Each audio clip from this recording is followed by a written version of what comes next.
Mine's a non-romantic strange encounter story. Those of you who've gotten their car stolen,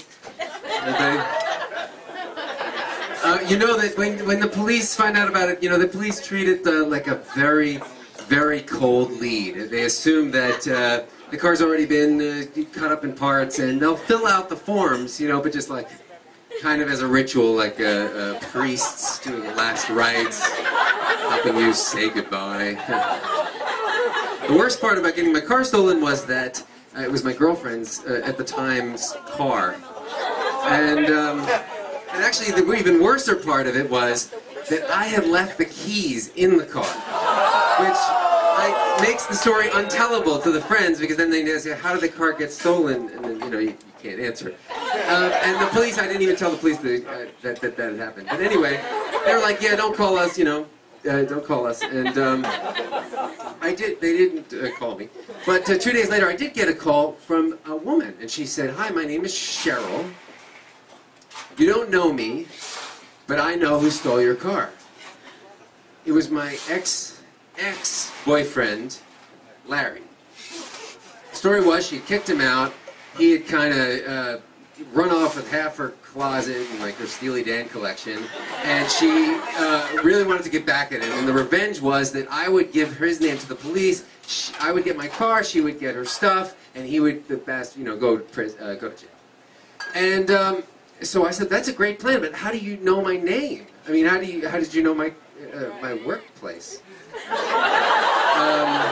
And she said, well, you know, you left your work ID in the glove compartment.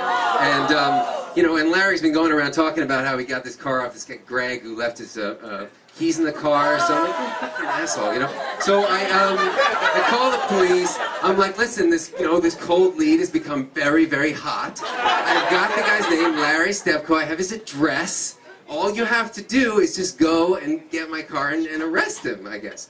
And they're like, yeah, okay, you know, whatever. But I do get a call that evening from the police, and they say, yeah, we need you down here at the station. Not very enthusiastically. So I go down to the station. I say, I'm here to pick up my car. They're like, yeah, you know, we have some questions for you. Why don't you come in your back? And you know, when cops are polite, you get a little nervous. So I go back, and it's like just like in the films, the movies, you know, it's like this desk and the chair turned away from the door. The only one chair. I sit in the chair, the door closes behind me, and they say to me, what is your relationship with Larry Stepko? I'm like, relationship? Like, you know, the thief victim? I don't really know the guy. But, you know, they continue to ask me questions, and turns out, basically, he has told them that I gave him the car as collateral because I owed him a debt.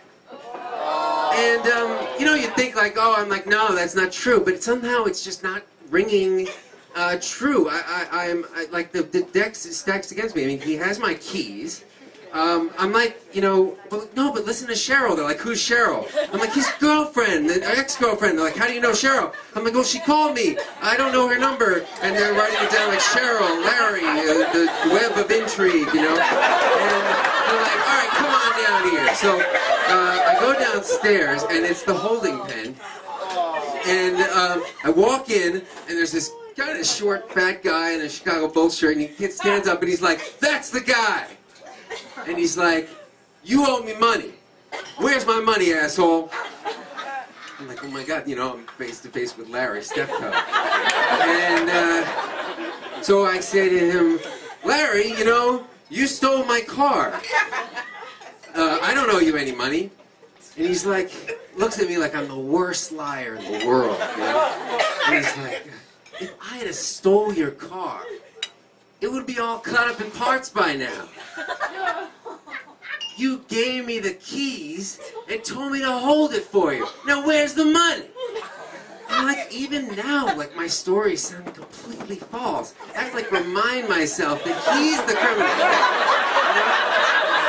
And nobody in there believes me. You know, the cops, the inmate, everyone's looking at me like, But anyway, they're like, get upstairs, you know, wait, and blah, blah, blah. But they do, like, eventually compare our rap sheets, which is like, his is long, mine is nothing. And they're like, all right, fine, you know, and like, when your girlfriend gets here, she can get the car, you know. And she comes, and we get the car, and we go outside, and the car is, like, immaculate. I mean, he has waxed it and everything. And in the back seat, in the trunk, is Cheryl's clothing, which she never did claim. And also a bunch of, like, those MS things that you put the quarters in. And he'd, like, grab those, you know. And also Andromeda Strain, the audiobook. And I want to say, Larry, thank you, because that was a really good book.